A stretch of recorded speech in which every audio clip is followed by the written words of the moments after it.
Assalamualaikum warahmatullahi wabarakatuh. Alhamdulillah wa syukurillah wa nikmatillah. Yang saya hormati orang tua tercinta sudah membimbing kami dari lahir sampai sekarang.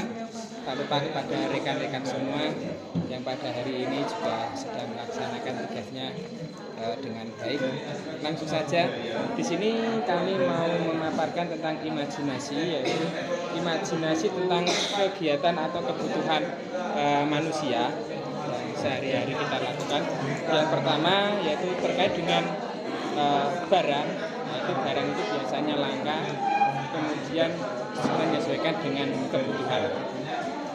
Kelangkaan yang terjadi biasanya disebabkan yaitu karena musim-musim yang tidak bisa ditentukan, ada musim hujan, musim kemarau, sehingga mempengaruhi hasil-hasil panen yang ada di wilayah.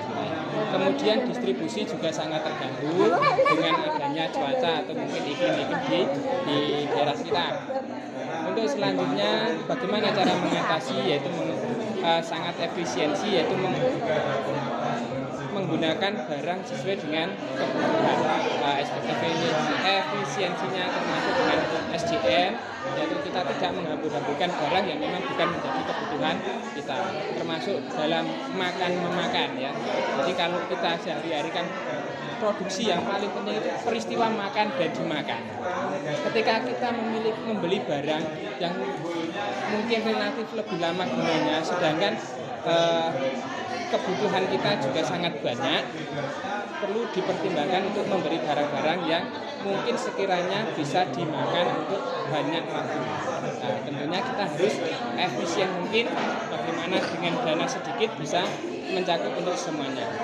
Kemudian bagaimana memenuhi kebutuhan manusia, yaitu pertama, kebutuhan manusia itu ada 3 jenis. Yang pertama primer, sekunder, dan tersier.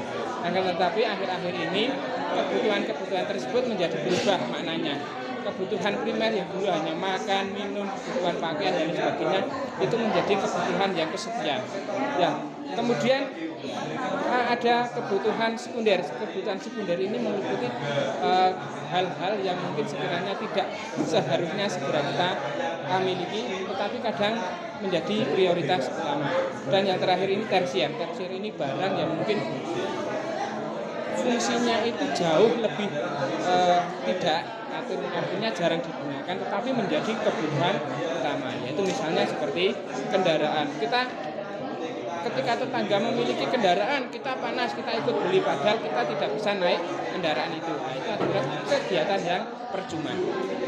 Kemudian kegiatan ekonomi sendiri terdiri dari produksi, kemudian setelah diproduksi barang itu didistribusikan yang sampai dengan konsumen atau konsumsi.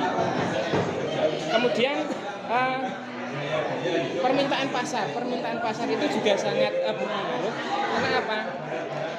Sebagai prinsip ekonomi bahwa semakin banyak barang maka harganya akan semakin murah. Tapi semakin langka barang juga barang akan semakin mahal. Itu menjadi prinsip utama ekonomi di bidang kepasaran. Yang ketiga adalah peran ilmu pengetahuan dan teknologi guna melanjutkan atau mungkin beraktivitas di bidang ekonomi. Ada 2 hal dampak. Yang pertama adalah dampak positif, yang kedua adalah dampak negatif. Dampak positifnya, dengan adanya teknologi kita bisa menyebar, kalau kita ini memiliki barang ke seluruh penjuru dunia, bahkan untuk memasarkan itu juga lebih mudah. Itu yang kedua, aktivitas itu menjadi lebih stabil. Karena apa? Kita bisa memasarkan barang dengan membawa barang tertentu sesuai dengan permintaan yang ada di pasar. Yang ketiga adalah wawasan. Jelas dengan adanya tag ini wawasan kita menjadi sangat luar biasa.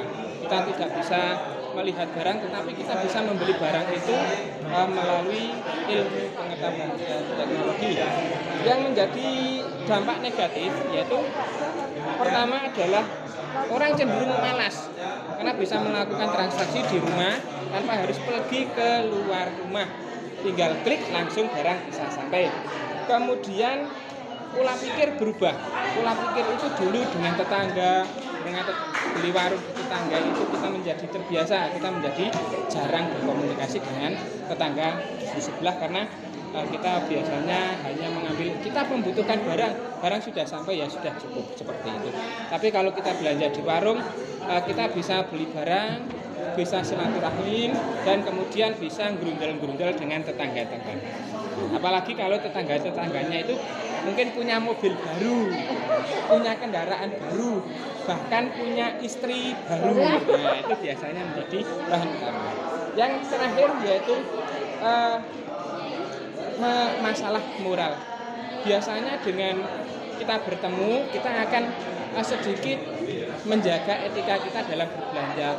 Misalnya barang ditawarkan 10.000, kita paling nawar 8 sampai 9.000. Tapi dengan adanya sistem ini kadang harga 10.000 kita kadang nawarnya menjadi 11.000 atau 12.000. Nah, itu berarti tidak bermoral. Hanya menguntungkan penjual, tidak menguntungkan pembeli. Tapi itu jarang dilakukan. Biasanya harga 10.000 nawarnya 4.000. Setelah itu Gojek sampai lama sampai akhirnya nomornya diblokir karena tidak jadi beli. Terima kasih. Itu menjadi dampak negatif dari ilmu pengetahuan yang ada di dunia ini. Oke, segitu saja. Sekiranya sedikit imajinasi tentang kebutuhan kita, kebutuhan di pasar kita. Wallahul muwaffiq ila aqwamit thoriq. Assalamualaikum warahmatullahi wabarakatuh.